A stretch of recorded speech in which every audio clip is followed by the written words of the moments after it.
2, e nós iremos ler o verso 65. Esdras 2:65. Nós estamos encerrando este capítulo para depois passarmos para a aplicação deste capítulo, tá certo? Esdras, capítulo 2, verso 65. Velho Testamento, quantos acharam? Amém? Vamos ler?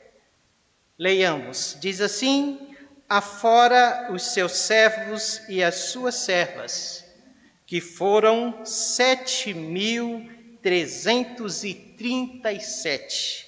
Também tinha 200 cantores e cantoras. Amém? Vamos orar, irmãos, vamos agradecer ao Senhor pela bênção da semana e pela oportunidade que Ele nos concede de estarmos aqui reunidos hoje de manhã. Os irmãos que estão em casa também, sejam bem-vindos.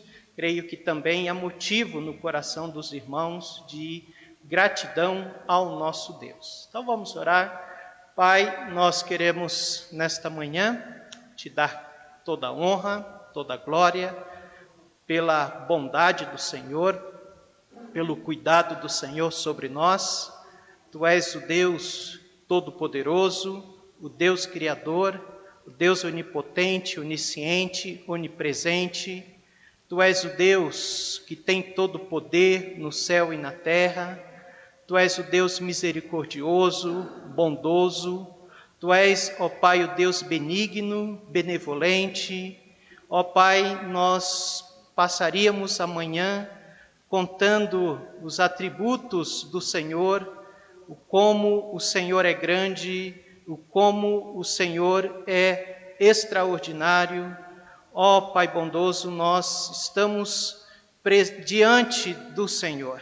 Não merecemos que o Senhor nos ouça, não merecemos as Tuas bênçãos, mas tudo isso é fruto da Tua bondade, da Tua misericórdia, da Tua graça sobre nós.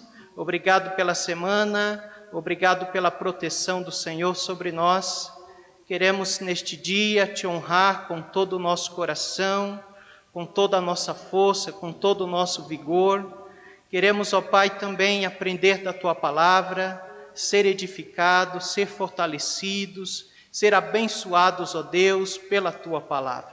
Abre o nosso entendimento, o nosso coração, para que possamos absorver aquilo que o Senhor quer nos ensinar nesta manhã. Obrigado pelos Teus servos aqui presentes, obrigado por aqueles que estão em casa, acompanhando, cultuando, aprendendo conosco. Pai bondoso, dirige esse tempo, assim oramos em nome de Jesus. Amém. Podeis assentar, irmãos. Nós estamos olhando para os grupos de pessoas que voltaram da Babilônia para Jerusalém e estamos olhando esta lista. Uma lista, são grupos e dentro destes grupos há listas. Listas de pessoas que voltaram do cativeiro babilônico depois de 70 anos para Jerusalém. Interessante que chega no capítulo 65, nós vemos aí os retornos dos servos. A Bíblia nos dá uma quantidade de servos, 7.337 servos. Isso dá um total de um servo para cada 6 livres. Um servo para cada 6 livres. Isso mostra que este povo, ao voltar da Babilônia, eles tinham riquezas, eles tinham servos, tinham pessoas que serviam a ele. Mas como eu disse a semana passada, 20 anos depois que o povo está já na sua terra, já em Jerusalém, Ageu vai descrever uma falta de recursos deste povo que chegou tão abastado, né? E agora eles estão sem recurso. Vamos comigo para Ageu, capítulo 1. Profeta Ageu. Se você achar Zacarias, é só voltar. São os 3 últimos profetas, né? do Velho Testamento, Ageu, Zacarias e Malaquias. E exatamente esses 3 profetas, eles profetizaram exatamente neste tempo, quando o povo retornaram do cativeiro. Veja o versículo 4 de Ageu, capítulo 1, o que diz aí? Estamos juntos? Amém? Veja o que Ageu está falando com eles 20 anos depois.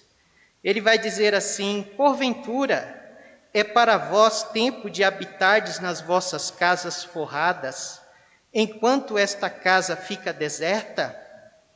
Ora, pois, assim diz o Senhor dos Exércitos: considerai os vossos caminhos, semeais muito e recolheis pouco, comeis, porém não vos fartais, bebeis, porém não vos saciais, vestir-vos, porém ninguém se aquece, e o que recebe salário, recebe-o num saco furado.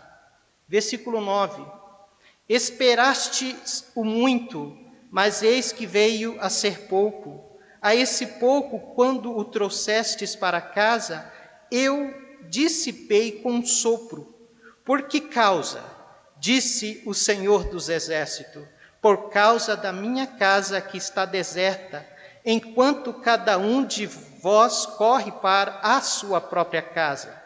Por isso, retém os céus sobre vós o orvalho, e a terra detém os seus frutos. E mandei vir a seca sobre a terra, e sobre os montes, e sobre os trigo, e sobre o mosto, sobre o azeite, e sobre o que a terra produz, como também sobre os homens, e sobre o gado, e sobre todo o trabalho das mãos. Note, irmãos, que Deus está narrando aqui uma escassez para este povo 20 anos depois que eles chegaram em Jerusalém. E Deus mostra para nós a razão disso. O povo chegou animado para fazer a missão de Deus, cumprir a missão de Deus, mas depois houve ali perseguição a eles e eles começaram a desanimar e começaram a reconstruir não o muro, não o templo de Jerusalém, mas foram reconstruir as suas casas, foram forrar as suas casas, foram cuidar das suas vidas e esqueceram da obra do Senhor. E o Senhor Deus, então, manda o profeta Ageu para dizer para eles: sabe por que vocês estão passando por tudo isso? Porque vocês esqueceram da minha missão. Vocês esqueceram da minha obra. Então, isso para nós também é um alerta, né?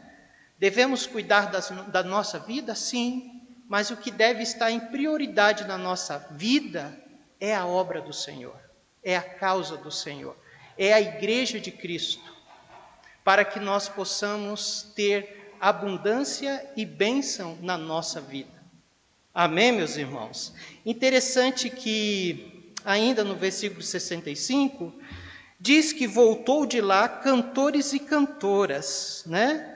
Esses cantores e cantoras que voltaram, irmãos, eles são distintos dos cantores e cantoras do templo, do versículo 41. Lá são levitas, tá bom? E aqui aparece esses cantores e cantoras, um total de 200. Isso mostra o acréscimo agradável, né, do restabelecimento desse povo. Como foi rico, como foi abundante o restabelecimento desse povo em Jerusalém. Semana passada a irmã Lourdes chamou a atenção que não diz lá somente cantores, mas diz lá também cantoras. É muito raro aparecer ali a questão feminina no Velho Testamento, né? É sempre dada a primazia ao homem. Mas aqui, interessante, cantores e cantoras. Havia mulheres que cantavam e adoravam o Senhor, e elas são relacionadas aqui. Elas são descritas aqui no texto que nós estamos estudando. Isso é maravilhoso. Muito bem. Algo que eu gostaria de passar para os irmãos é o total dos que voltaram.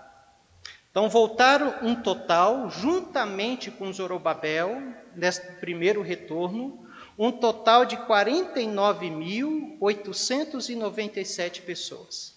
quase 50 mil pessoas. Então, quase 50 mil retornaram nesta primeira vinda do povo de Israel para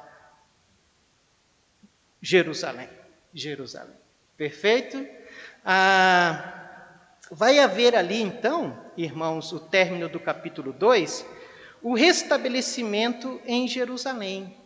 Então, eles chegam em Jerusalém, este povo, toda esta quantidade de povo, cada um com as suas atividades, e agora eles vão se estabelecer ali. E qual foi o primeiro passo? O que eles fizeram primeiro ao chegar em Jerusalém? O que eles começaram? Está no versículo 68 do nosso texto.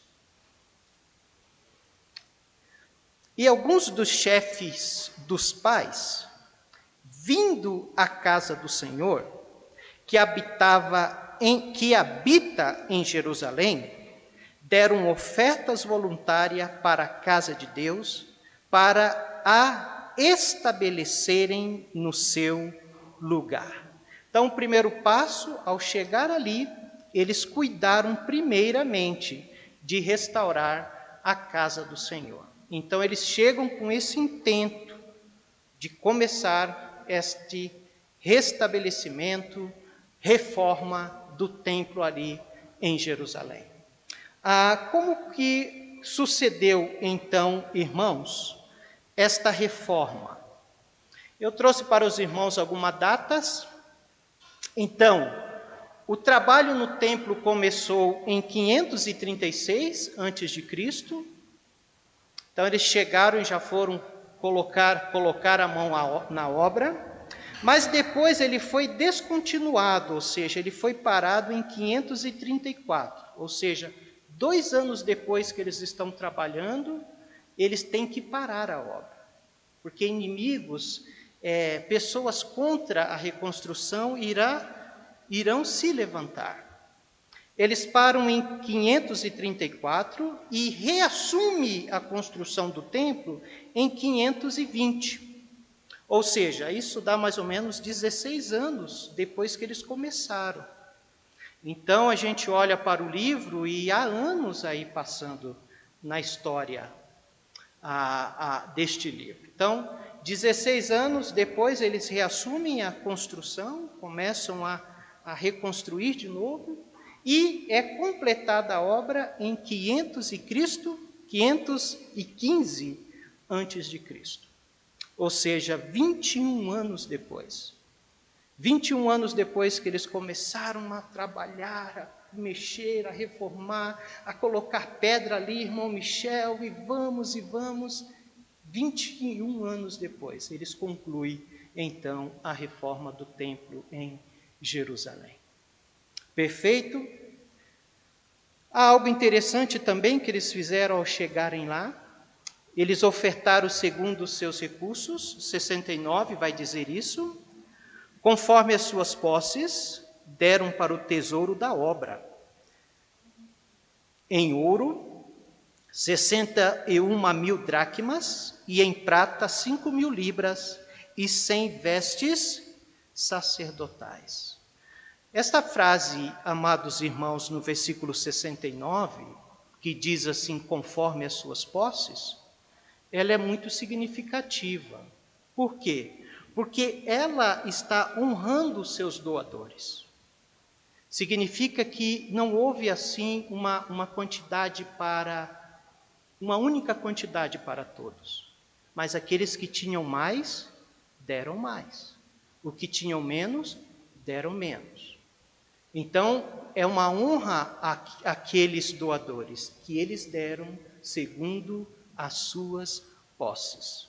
Se eu tinha menos e alguém olhou para mim dando menos, aquele que tinha mais não se baseou em mim que tinha menos para dar a mesma quantidade que eu dei. Se ele tinha mais, eu vou dar mais. Então eles deram conforme as suas posses. Onde nós vemos isso? Nós vemos isso em 1 Coríntios. Lembra de Paulo falando à igreja de Corinto? Abra sua Bíblia lá. Possivelmente, Paulo, ao dizer estas palavras aqui que nós vamos ler, Paulo estava pensando sobre experiência do seu povo ao retornarem para Jerusalém. 1 Coríntios 16, verso 2.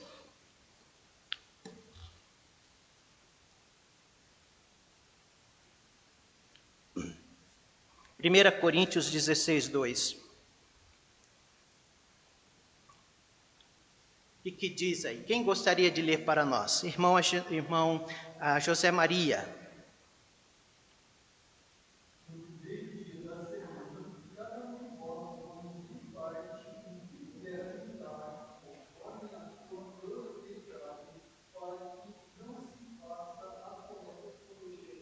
Exatamente, parecido, né? Igualmente quando eles chegaram em Jerusalém, conforme a sua propriedade, conforme as suas posses. É interessante também que logo depois vai haver as igrejas da região da Macedônia, que elas não vão dar segundo as suas posses. A palavra de Deus diz que ela dá acima das suas posses, ou seja, é um dar das igrejas da Macedônia, um dar sacrificial ou sacrificial. Eles deram acima daquilo que eles tinham. Está no versículo 8 de 2 Coríntios. Capítulo 8 de 2 Coríntios. Vamos até lá.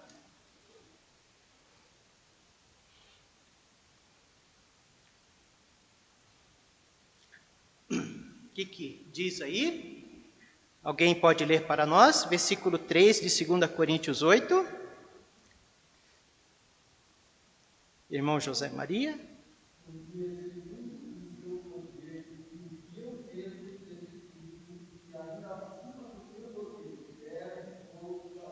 Amém. Então, superabundou a graça na vida das igrejas da Macedônia, talvez olhando para o que eles, dos seus antepassados ali, que nós estamos estudando em Esdras, olhando para as palavras de Paulo, que deram conforme as suas propriedades.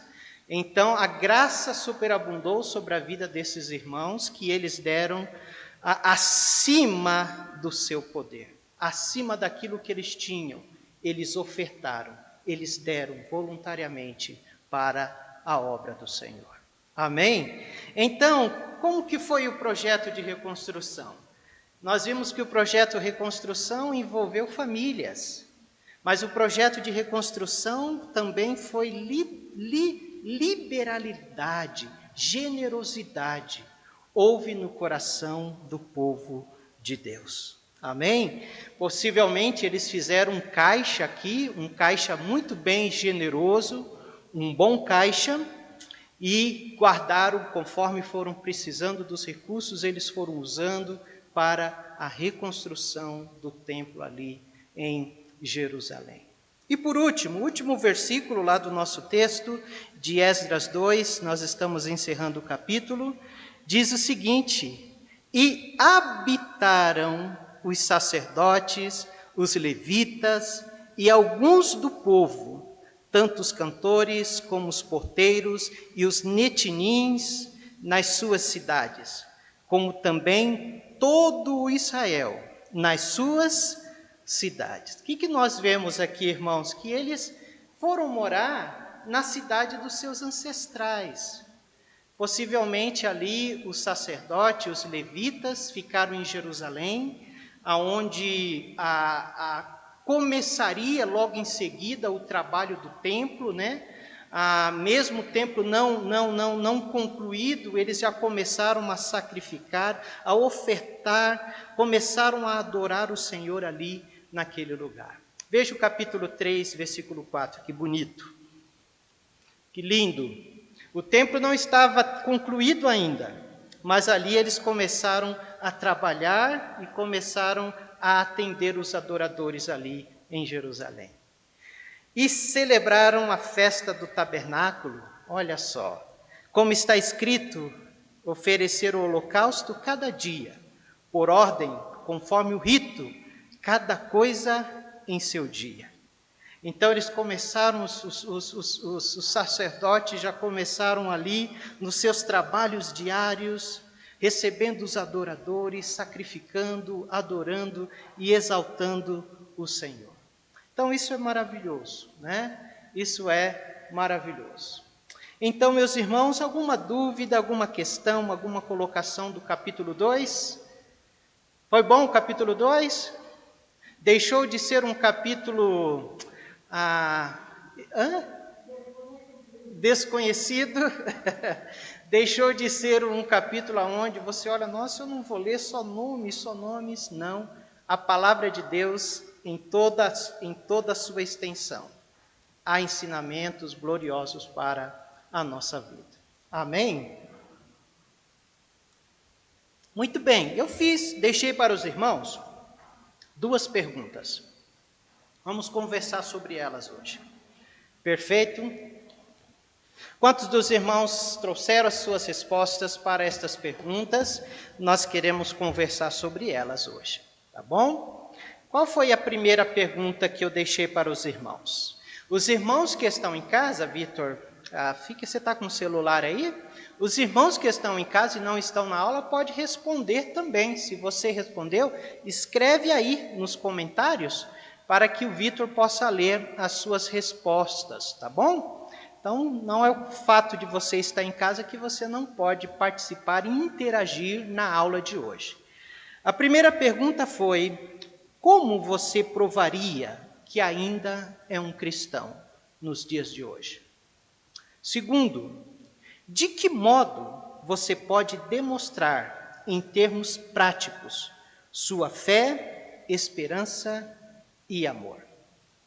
Amém? Vamos lá? Alguém gostaria? Os microfones estão aí. Irmão Michel, pega para nós aí os microfones. Qualquer irmão que queira contribuir na nossa aula hoje tem a oportunidade. Como você provaria que ainda é um cristão? Quem gostaria de nos ajudar? Levante a mão. Irmão José Maria, trouxe alguma coisa? Amém. Eu vi que Marília chegou com algumas anotações aí. Tem algumas respostas aí, Marília? Tem? Amém. Depois você vai ler para nós, né? Como, irmão? É interessante algumas perguntas que nós fazemos a outras pessoas. Dizem o mundo é movido pelas perguntas e não respostas, mas as respostas são, extremamente necessárias. E essa pergunta ela é interessante, porque eu provar que sou um cristão é bastante complicado. É como se eu fizesse um trabalho, um serviço e perguntasse para alguém se está bom. Então fica uma questão bastante complicada, mas creio que para a gente resumir, como eu poderia provar que sou ainda um cristão, seria expressando, demonstrando de múltiplas formas o interesse de conviver com Jesus Cristo. Eu creio que entre muitas que poderia se resumir, seria uma delas importantíssimas. Através das minhas atitudes, atos, ações, aquilo que eu faço, deixo de fazer, expressar, demonstrar isso, as pessoas pudessem ver nessas questões o meu desejo de estar, com o meu Senhor Jesus, aprendendo dele e tudo mais. Eu creio que seria um dos resumos. Certo. Alguém mais? A primeira pergunta. Irmã Lourdes, tem outro.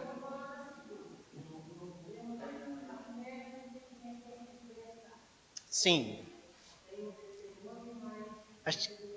Dá uma ligadinha nele aí, irmã. Certo? Porque um dia eu contei para o meu cunhado, ele ficou com raiva de mim, certo?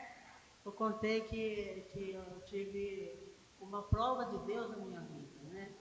Eu sei que a gente pode mostrar, eu tenho que mostrar, que eu enfrento isso, essa luta.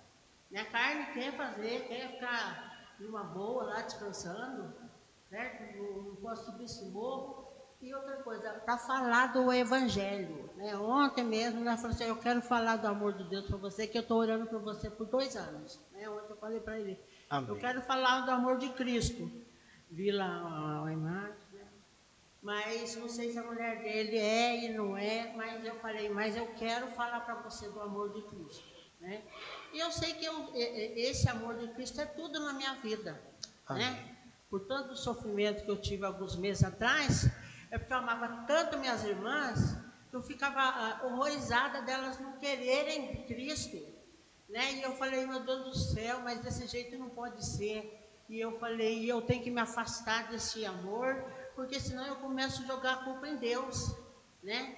Então eu chorava muito, eu sofria muito, né? Até que Deus mexeu ali no meu coração. Então eu vejo desse jeito. E sei, né? Porque a palavra de Deus aqui, ele jamais lançará fora. E eu sei, nos momentos que eu tive dúvida, quando eu trabalhava, eu punha um versículo lá e falava assim, ó. E tudo que fizerdes, fazer como para o Senhor. Mesmo que eu chegasse, desse o tapa na minha cara, né, falando a grosseria, eu tinha que sorrir para o outro. E nunca levei isso para minha casa. Nunca ninguém soube, porque estava lá resolvido aquilo lá, eu não guardava aquilo lá para mim, né? E até teve um dia, um momento, que eu falei, Senhor, mas será que eu tô errada, Pai? Será que eu estou errada? Porque eu tenho crido neste versículo, é isso aí que está aqui na época do banco, né? Que era filas e filas. Aí eu fui e de repente eu vi assim uma perseguição da gerente, né? E alguns com ela também, assim, vendo diferença, já havia diferença comigo. Eu falei, mas meu Deus, hoje está terminando o culto e amanhã eu vou enfrentar aquela luta lá, aquele sofrimento, né? E eu falei, orando de madrugada, era 3 horas. Aí o Senhor me visitou com voz, né? A coisa estrondosa. Eu falei, eu não estou sonhando. A estrondosa estremecia por aqui, certo? E aquela voz que parecia que trombou, tá? E ele falou, minha serva, eu vou usar a tua vida para julgar aquela pessoa. E passado, né? Eu percebi que tinha o louvor na minha boca. Eu descia do ônibus e eu louvando, cantando, olhando esse céu maravilhoso e cantando os corinhos, né? Mas a minha vida era normal, né? Não era que eu tinha passado de um plano para outro, não. Mas aí, passado os 30 dias, aí me falaram, fulana foi afastada, ela era acima de mim. Ela foi afastada, que nem a gerência recebe ela mais, não quer falar com ela, mandou ela embora, né? E Deus já tinha me dado o recurso acima do dela. Não é mentidez, essa aí eu estou contando a segunda vez que eu estou contando, né? Certo. Então, todas as vezes que o inimigo quer vir falar para mim que eu não sou, né? Que eu não sou, eu falei, eu sou e está autenticado, e foi autenticado, porque o Senhor disse que não lança fora aquele que ele veio a ele, né? Sim. Porque eu tinha perfeccionismo e eu achava que a pessoa tinha que ser perfeccionista até nisso, né? E então eu me sinto até às vezes vergonha pela fala, que às vezes some tudo, mas eu falei, mas que fraqueza que é a minha, Senhor, né? Sim. Então, estou contando esse testemunho, tenho certeza absoluta. Então, vamos pontuar as respostas, né? Então, irmão José Maria está dizendo de que ele provaria que ainda é um cristão por meio de atitudes de cristãs, da sua intimidade com Deus, da sua vivência com Deus. A irmã está dizendo para nós que ela provaria, né, o modo que ela prático dela demonstrar a sua fé, esperança e amor, falando do amor de Cristo para as suas irmãs, se interessando por elas, né, orando por elas, é isso? Então, desta forma, ela então demonstra em termos práticos o seu amor, a sua fé e a sua esperança. Mais alguém? Irmã? Vamos ouvir.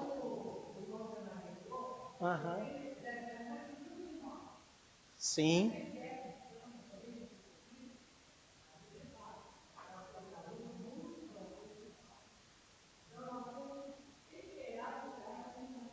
Certo.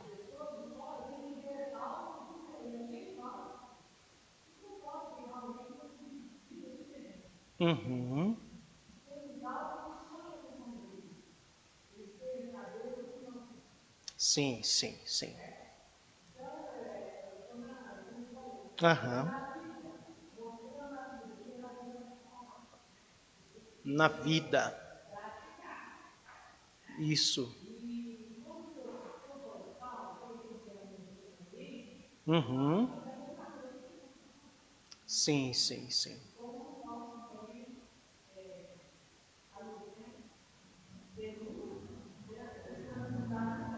Uhum.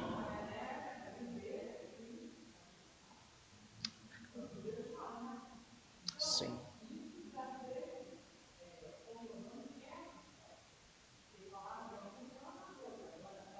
Viver como cristão é outra coisa. O fato de você vir à igreja, de você carregar uma Bíblia, de você usar uma saia, de você ter o cabelo comprido, o que mais? Isso prova para outros que nós somos o cristão, né? Esse aspecto físico, esse aspecto exterior, né? Eu creio que vai muito além disso, como os irmãos estão falando. Mais alguém? Mais alguém? Marília, que gostaria de falar conosco, falar para nós?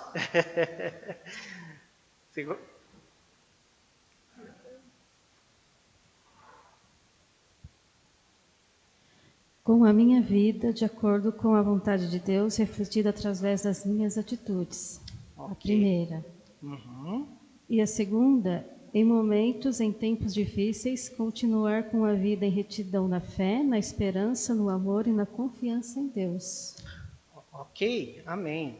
Então a irmã está nos dizendo que, em termos práticos, a irmã demonstraria sua fé, esperança e amor nos momentos de tribulação, de luta.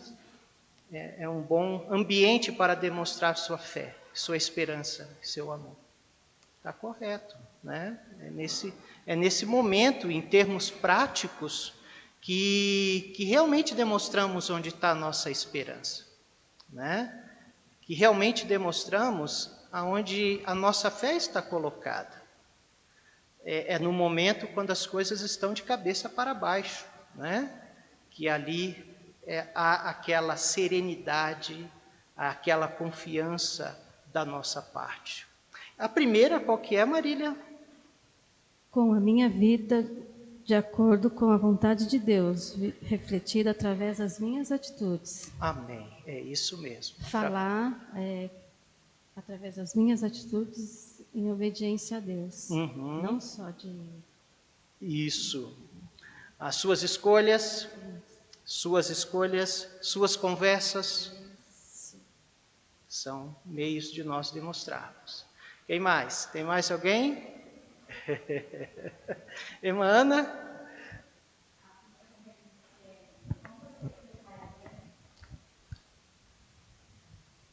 Que ainda é um cristão. Eu fiquei pensando, né, será que é uma coisa complicada? Depois cheguei à conclusão que não. Tudo se resume no amor, né? Uhum. Até diz em 2 aos Coríntios, o amor de Cristo nos constrange, julgando nós assim que se um morreu por todos, logo todos morreram. Então a gente já começa desde a criação. Deus é amor, ele parece ser o amor tendo nos criado, parece ser o amor por Jesus que morreu por nós. Então tudo é baseado no amor. Como que os outros vão sentir que nós somos cristãos? É por meio das nossas obras. Né? Eu até estava lendo. Muitos nunca lerão a Bíblia. Então a Bíblia que eles lerão é a nossa vida, é a vida do cristão. Eu achei bem interessante Muito essa frase. Bom. Mas em 1 Coríntios 13 mesmo fala, se eu tiver toda a ciência, o dom de profecias, de língua, se eu fizer muitas boas obras, porém, se tudo que eu fizer não for baseado no amor, não vai ter valor nenhum, vai ser como um sino que tine e nada mais. Então parece que é incoerente, né? Mas não é, é baseado no amor. E esse amor me constrange, me leva a fazer as boas obras, e essas boas obras é que mostram ao mundo que eu sou cristã. Uhum. Então eu cheguei a essa conclusão. Embora pareça complicado, não é, né? Tudo se resume no amor. Sim, sim. Essa foi a minha conclusão. Muito bom, muito bom. A segunda, está envolvida as duas? Tá juntas? Então, de que modo você pode demonstrar? Pelas obras. Aham. Uhum. Provo pelo amor e eu demonstro pelas obras. Mas se as Sim. minhas obras não forem baseadas no amor, Sim. né? Vai ser só religiosidade, né? Como fala, só um sino que tine, nada mais. É verdade. Sim. Nós pensamos, irmãos, nestas perguntas baseada naquele primeiro grupo. Lembra do primeiro grupo que veio, o grupo da liderança, o grupo daqueles que lembraram, vão dos seus descendentes, do seu clã, da sua tribo. Então, durante 70 anos eles passaram na Babilônia e agora eles estão ali tendo que provar que eles fazem parte. Que não, eu sou desse povo, eu pertenço a ele. A minha tribo é a tribo de Judá. A minha tribo é a tribo de Manassés. Então, havia algo na vida deles que eles puderam levar diante de Zorobabel, diante de Jesuá, que era o sumo sacerdote, que verdadeiramente o identificavam, né? Não era só falar. Lembra que havia um grupo lá que estava dizendo que era, mas não era. E eles foram buscar nos registros, não, você não pode ser sumo sacerdote, você também não é da tribo, não é da linhagem de Israel. E isso é muito relevante para o nosso tempo, por quê? Porque nós estamos vivendo tempo de um crescimento grandioso no meio evangélico. Então nós temos artistas. Nós temos aí todos os dias no Facebook um artista se convertendo, né? Nós não estamos duvidando da sua conversão, entenda. E existe também muitos pastores pregando, Então, o meio evangélico tem crescido de forma grandiosa. Mas agora, o que vai realmente provar de que eles são verdadeiramente dos nossos, né? Lembra o que Jesus disse aos seus discípulos? Fulano foi embora. Aí Jesus disse, ele não era um dos nossos. Ele não era, né? E esta pergunta é importante para nós, porque ela deve nos levar verdadeiramente a viver a vida cristã. E Deus quer isso. Deus quer que realmente nós façamos a diferença, que nós venhamos mostrar para o mundo quem nós somos. Tanto que ele disse que nós somos o sal e a luz do mundo, né? Então eu coloquei aqui, como você provaria que ainda é o cristão? Os irmãos falaram muito bem, por meio das suas atitudes, é isso mesmo. Em meio às provações, Marília disse, né, que hoje nós estamos passando por uma provação grandiosa. Mas olha a serenidade daqueles que têm Cristo. Olha a esperança, olha a fé, né? Nós não estamos desesperados, porque nós conhecemos a história, nós conhecemos os planos de Deus. Então essa é uma prova, é uma maneira de nós provarmos que nós somos realmente diferentes. No meu engajamento com Cristo, o irmão José Maria falou um pouco sobre isso, o meu engajamento, o meu compromisso com as coisas do alto, as minhas prioridades, né? As minhas escolhas são diferentes, as minhas conversas, isso prova de que nós somos um povo diferente, um povo que pertence ao Senhor Jesus, né? A minha postura diante do mundo, isso mostra, diante das coisas deste mundo, eu tenho uma postura diferente em relação a isso. E, obviamente, o nosso relacionamento profundo, intenso com Cristo, a nossa vida de santificação, né? A santificação é algo que reflete. A santificação, a vida com Deus, nós não tem como esconder. Quando o homem vive com Deus, isso vai refletir na sua vida, isso vai demonstrar, os outros irão notar. Não, esse homem, foi assim que eles disseram, né? Para Eliseu, esse homem que passa aqui é um grande homem de Deus. Refletia, provou para aquele casal que aquele homem que Eliseu era um homem de Deus. Talvez Eliseu não tenha falado nada. Agora, de que modo você pode demonstrar em termos práticos sua fé? Coloquei aqui a obediência, termo prático. Como eu digo que eu tenho fé, eu não obedeço. Eu vivo uma vida de obediência, porque eu creio nos ensinamentos do Senhor. Eu obedeço, eu entrego a minha vida ao Senhor. Eu confio de que aquilo que Ele tem para mim é melhor do que as minhas escolhas. Sendo perseverante, não sendo ansioso, A ansiedade tem entrado no nosso coração aí, mas se nós formos ver realmente, a ansiedade ela tem um pouco a ver com incredulidade. É o fato de eu não crer de que Deus está cuidando, de que Deus vai suprir. Então nós precisamos, a fé precisa ganhar, a estar acima da ansiosidade.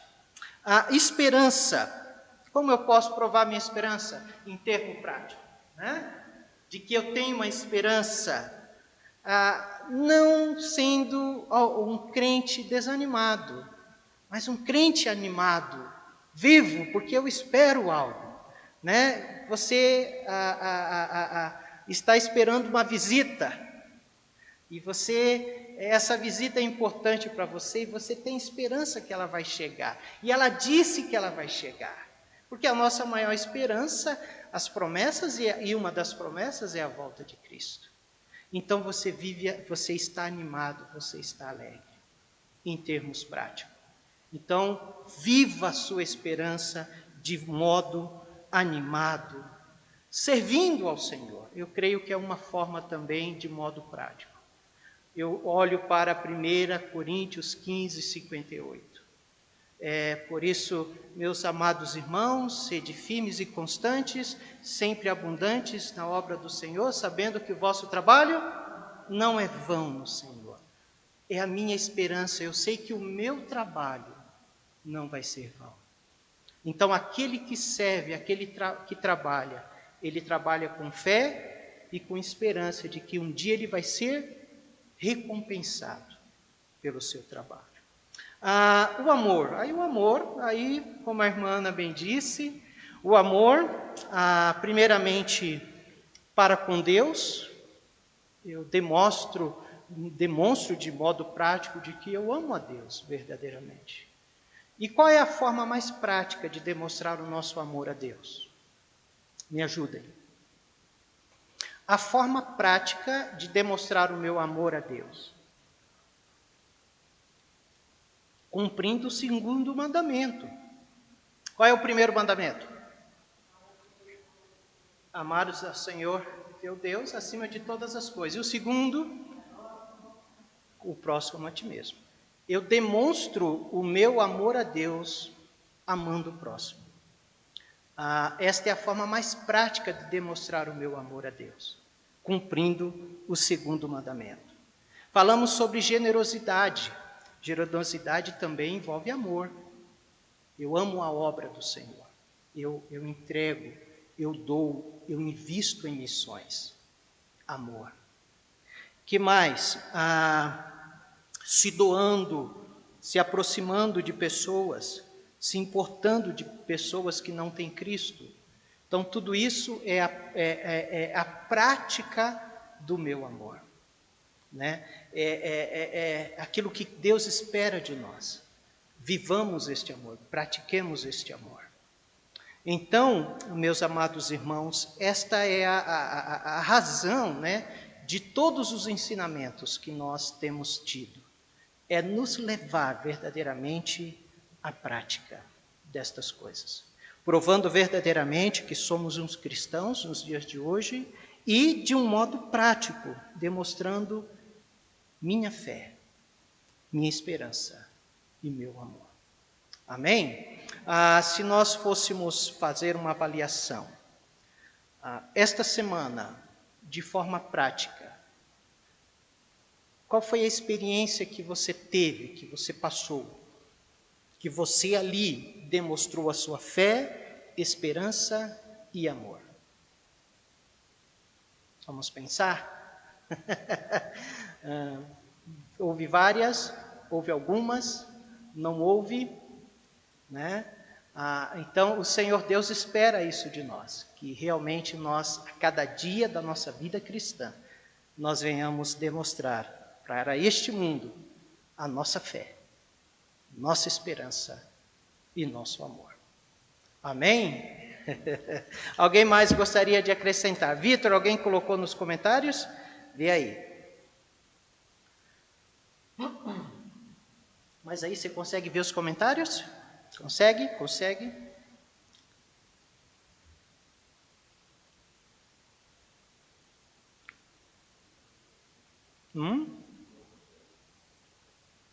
Não? Sim, mas sobre as perguntas? Então leia para nós, irmão. Leia aí quem colocou. Nós queremos saber, amém, irmãos? Queremos saber o que o povo colocou e eu creio que eles também querem ouvir. Vamos lá. Fala com a sua voz. Tira a máscara aí, fazendo favor. Quem fala o nome da pessoa e que ela escreveu? Lucas Luiz Rosário Silva. Uma das formas de demonstrar é aguardando e confessando a volta de Cristo, declarando que breve ele voltará. Esperança. Esperança de forma prática, né? Quem mais? Agenor Santos de Oliveira. Provar que sou um cristão é dar testemunho verdadeiro em nosso viver, provando a nossa diferença pelas nossas obras de fé, amor e obediência a Deus, falar às pessoas através do nosso testemunho. As nossas obras falam mais que as nossas palavras. Olha aí, irmão. Isso mesmo. Muito bem, irmãos. Quem mais? Acione Oliveira. Bom dia. Eu creio que sou cristã porque eu creio em Jesus como meu Senhor e Salvador. E quanto a isso, não tenho nenhuma dúvida. Se fiel até a morte, dar-te-ei a coroa da vida. Ok. Ela crê que ela é uma cristã. Amém. Isso precisamos crer. A questão, né, é como nós mostrarmos para o mundo, né, que nós somos cristãos. Muito bem, irmã. Quem mais? Jonathan Marte. Eu provo que sou um cristão não andando... Vamos lá. Jonatas Marte. Eu provo que sou um cristão não andando nos padrões do mundo e vivendo a santificação. Amém. Não andando nos padrões do mundo e vivendo a santificação. Como já disse, né, a santificação é notória, ela não tem como esconder, ela é como a luz. As pessoas vão notar. O que mais? A outra dele, Jonathan Marte, a conversão, tirar o cristão do mundo, a santificação, tira o mundo do cristão. Ok, muito bem, irmão Jonatas, muito bem. Uma outra da Cione aqui, tendo demonstrar que sou cristã através do testemunho pessoal, ações, palavras, porque a fé sem obras é morta. Muito bem, irmã Cione. Quem mais? Uma outra de Jonathan Marte, a prova em termos práticos é o viver para a glória de Deus e rebaixando a natureza humana, fazendo tudo com o intuito de fazer o nome de Deus conhecido, ações e práticas pensadas de como será o nome de Cristo glorificado. Amém. Muito bem. Mais alguém? Acabou. Há algo que eu tenho aprendido, irmãos, em contato com alguns pastores amigos e que nós precisamos viver. É algo chamado a intencionalidade. Eu tenho que viver na prática da intencionalidade, de demonstrar o meu amor, a minha fé e a minha esperança. Ou seja, quando eu passo em frente quando eu vou ao posto de gasolina e ele está ali abastecendo, nós sabemos que ali é uma pessoa que é uma alma que está ali. De uma forma intencional, eu devo ter esse desejo intencional de demonstrar para aquela pessoa a minha fé, esperança e amor. Amém? Eu estou passando no supermercado, e vou no caixa, paguei, está ali uma mocinha ou um rapaz que vai me dar o troco, né? Deus quer de que eu, de maneira intencional, eu olhe para aquela vida, para demonstrar a minha fé, esperança e amor de modo prático. Os irmãos notaram de que a vida de Jesus foi uma vida de intencionalidade? Tudo que Jesus fez, as suas ações foram ações intencionais. Ele teve a intenção de chamar os 12. Intenção. Ele teve a intenção desses 12 trazer para perto dele 3. Pedro, Tiago e João. Então, Jesus ele está indo para, se eu não me engano, para Jerusalém. E de repente o texto diz de que ele precisava passar em Samaria. Ele tem a intenção, eu vou passar lá. Porque ele já sabia. Ele já sabia que naquele dia haveria uma mulher que iria tirar água daquele poço. Intencionalidade. E ele foi, de maneira intencional, ele vai até lá, vai encontrar esta mulher e vai falar do amor de Jesus para ela, do seu amor para ela. Não é verdade? Comece a ler os evangelhos e olhar para a vida de Jesus, como a vida de Jesus foi uma vida de intencionalidade. Tudo que ele fazia, todas as pessoas todos os lugares que ele foi, as pessoas que ele se relacionou, ele tinha como propósito demonstrar quem ele era, para que ele veio, e assim demonstrar o seu amor àquela pessoa. E agora nós somos os discípulos dele, e nós também devemos pegar este exemplo do nosso Senhor e viver de uma forma intencional. A Luciana tem uma experiência da questão da intencionalidade, né? Conta aí para nós bem rapidinho. Quer falar no microfone? Vai falar.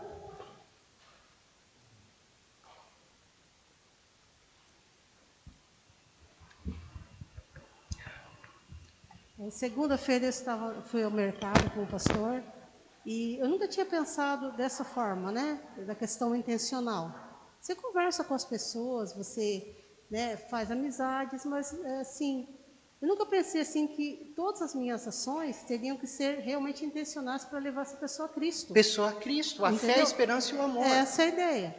E aí eu fui no mercado e comecei, estava pegando alho e tinha um rapazinho arrumando as cebolas embaixo. E eu comecei a pegar o alho e eu me esqueci de falar boa tarde para o menino. Foi assim, simplesmente comecei a pegar o alho e naquele momento o Espírito Santo falou no meu coração, falou, puxa, você nem falou uma boa tarde para esse menino. E naquele momento o menino falou comigo. Aí eu perguntei, eu falando assim comigo sozinha, eu falei, nossa, 2,49 é 100 gramas do alho? Aí ele olhou para mim e riu, falou assim, eles fazem isso para enganar as pessoas, porque, na verdade, o quilo é R$24,90, né? Uhum. E começou a conversar comigo ali. Falei, olha só, o Espírito Santo me dando a oportunidade de conversar com este menino e a intenção realmente é levá-lo para Cristo. Sim. Então, naquele momento, o Espírito Santo me chamou a atenção, falou, a sua intenção o tempo todo é levar pessoas a Cristo. Sim. Então, assim, eu já fiz assim, uma amizade com ele naquele dia. Eu nunca tinha falado com aquele menino. E ele veio, conversou, e eu falei, Senhor, obrigado pela oportunidade. Sim. E agora, toda vez que eu estiver lá, eu quero entregar um folheto para ele. Eu quero, né? Aos pouquinhos, Sim. né? Mas eu me senti incomodada demais aquele dia. Eu falei, e pedi perdão ao Senhor, porque eu falei, Senhor, Sim. não era a minha intenção, mas o Senhor me deu a oportunidade, né, de ser bênção na vida dessa pessoa. Amém. Então, realmente, o tempo todo a gente tem que estar com a intenção de levar a pessoa a Cristo. Essa intencionalidade. Seu vizinho, a pessoa que você passa no poço, como eu já disse, todo dia nós estamos esbarrando com pessoas, não é verdade? Você vai na rua, passa aqui, passa ali, alguns falam, alguns cumprimentam, outros não. É olhar para essas pessoas agora com intencionalidade, para demonstrar a ela. Vamos repetir? Nossa fé, esperança e amor. Vamos ficar em pé, vamos orar?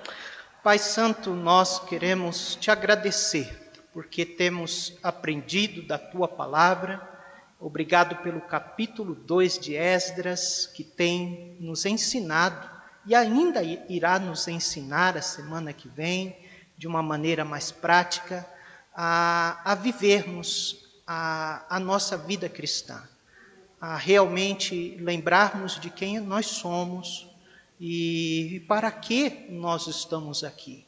Ajuda-nos, como os teus filhos, a viver de forma intencional, a olharmos para a vida de pessoas que passam ao nosso redor, que trabalham conosco, que viajam, que estão diante de nós constantemente. E de uma maneira intencional nos ajuda a nos aproximarmos para demonstrarmos a ela, por meio das nossas práticas, do nosso falar, das nossas ações, a fé, a esperança e o amor que obtemos do Senhor. Assim oramos e agradecemos em nome de Jesus. Amém e amém.